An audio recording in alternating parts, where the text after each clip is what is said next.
Hey everybody, it's Kneecap here, and welcome to the second installment of What I Love About WoW. The very first one was about exploration, flavor, secrets, stuff like that.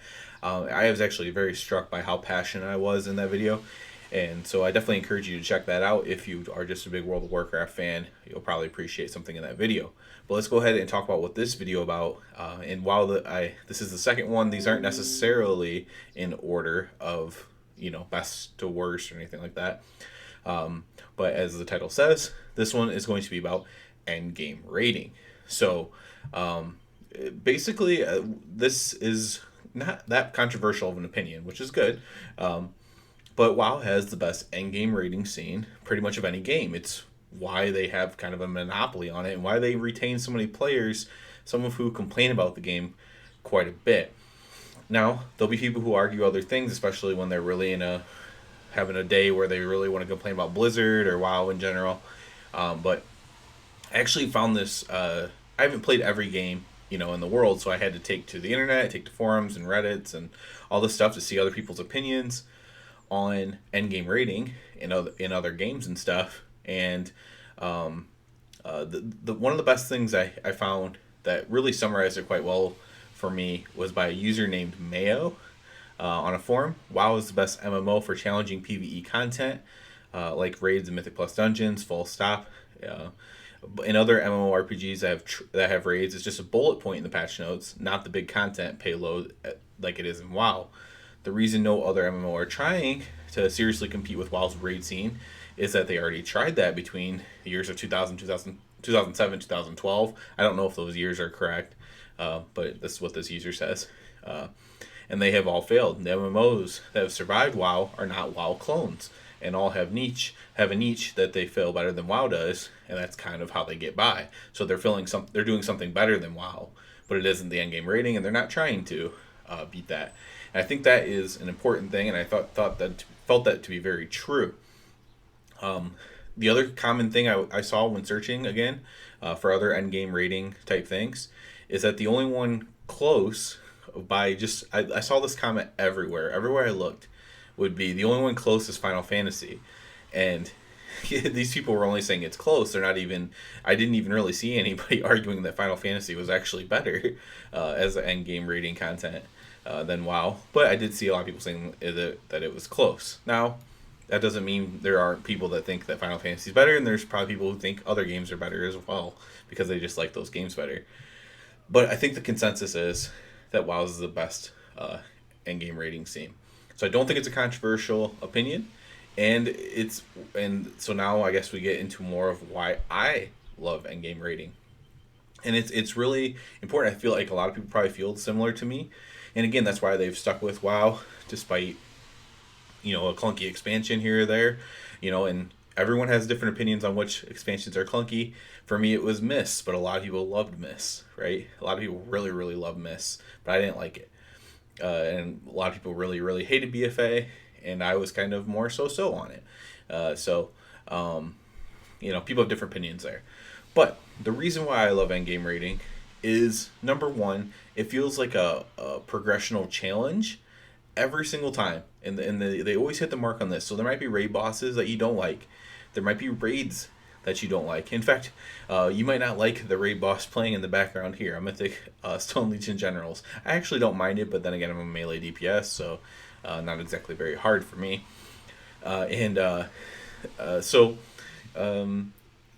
can have different opinions on that, but what I think they accomplish pretty much every time is the raid feels like a general progression through the raid. You're building on your character. The raid kind of builds with the storyline as well, and they managed to hit that mark in virtually every raid. I'm sure if I went down and broke down raid by raid, you could find one where that was not the case. Multiple times even throughout the course of the game, but overall, everything kind of fits. Everything makes sense. It ties the game together. It gives you a sense of completion in the game when you complete it. So I kind of view a raid tier as like, I don't even know exactly what the phrasing would be.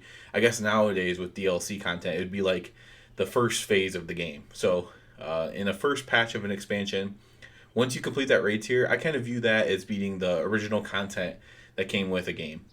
And then each raid is like a DLC where you go to, I mean, it literally kind of is, because you do go to a new zone pretty much every time and all those kind of things. But those are the kind of games that I like. Where, okay, now I'm going to go to this new zone, get maybe some enhanced powers, and go crazy there. And that's kind of what WoW does. And since I think a lot of people like those kind of games. Can think of like I don't have as big of a multitude of a game library as some people do, but I think of Fable, for example, where they had DLC content where you got more stuff if you got the new content. There's tons of games like that. Shadows of Mordor, just games like that where you unlock content, or when you in those games you have to buy the content, but you get the content and it unlocks more stuff. It completes the story more. And I think WoW just does that with every single raid. And I think that is the tie-in for me to those more single-player games that I'm mentioning. The raid kind of ties that in. But of course, raids are not single-player, which is also very important, because raids are now 20 plus usually. You can heroic raid with a smaller group, although it's not always as easy to do that. But raids are a group of, let's just say, 10 to 30 people, right? So let's just include everybody. And that is actually kind of cool too, because in every guild that I've stayed in for a decent amount of time, I've become friendly with people in the guild. And do I keep in touch with people I was in a guild with a long, long time ago? I actually don't. But that's just on me. Like, I never really sought out to.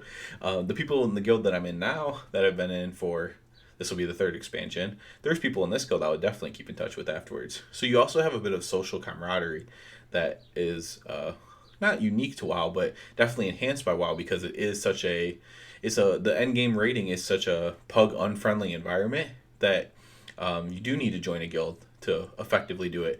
And I watch other content creators where they try to tell, they have big audiences, and they try to tell their Twitch viewers or their YouTube viewers, you guys need to join a guild. You guys need to join a guild. And nobody wants to, apparently. That's kind of like the vibe I get from watching those videos. But the truth is, if you just join a guild, you're going to enjoy endgame raiding. You'll probably make some friends. Maybe you won't. Maybe you're a disagreeable person in general, which is fine. But you're going to make some friends along the way, and you're going to have a lot of fun doing it. So you have the raids tying in with the storyline, progressing yourself to like almost like a completion of the game or completion of the act, completion of the step, whatever. So you get a bit of a completion in a game that doesn't have completion by completing a raid tier. You make friends along the way, and of course, you also have just the most complex and unique bosses, really, as well in the end game scene. Which again, no one's really competing with that, but some of these bosses are just flat out cool, and you have duds as well. Don't get me wrong, but it's always neat when there's just like a new mechanic completely. In a raid, and you definitely see it when people are like breaking down the raids when they're in the PTR and stuff. They'll be like, man, this fight is so unique and it's fun and it's something new. We've never had this mechanic before. And what happens is, as the raid tier actually progresses on, those very same people might be like, oh, this boss sucks. Well, because after doing it 50 times or something, it probably does suck. But nothing takes away the majesty of the very first time you're doing it, the very first time you're learning it. There's multiple bosses in Castle Nather that I think are pretty neat. I think the Shriekwing mechanic is pretty neat with getting the thing so you can see the screeches on the floor, so you don't hit them. You have to line of sight using the pillars. Then you use those same pillars later on during the Sludge Fist fight, which is another fight that I found to be a bit unique in the raid that I really enjoyed. And the Dazar Lore was a really fun one for me. I didn't enjoy the difficulty of it, but the Mechatork fight, the Jaina fight was very interesting in its own right. And they never cease to amaze me. Every raid seems to have like two bosses or more of like mechanically that are kind of unique or just really fun. Like and some of the things that people hate, I end up liking just because they are unique. Sometimes unique also equals hard, like unnecessarily hard, but that makes me like it more, frankly. Maybe I'm a bit of a masochist in that way, but for me that just makes me like it more. So Those would be the main three reasons why I'd have to include or have endgame rating be one of the best things that I love about World of Warcraft, though. So again, just run through them real quick. We have the camaraderie of people.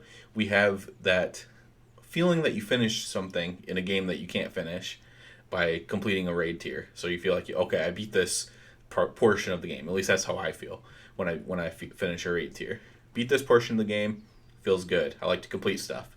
And then, of course, you have just the uniqueness and some of the incredible mechanics that we find in some of the bosses in World of Warcraft. So those are the reasons why I think you should love World of Warcraft on game rating if you love to raid. It does have a monopoly on it, no doubt about it, but I still think they do a good job pretty much every time overall. You can point out some duds, you can point out some failures, but over the course of 15, 16 years, whatever it's been, they've pretty much hit the mark a lot of times. So kudos to them. And yeah, I think that's about it for this video. As always, I do ask you to subscribe to the channel because it helps me out so much. And other than that, everybody, have a good one.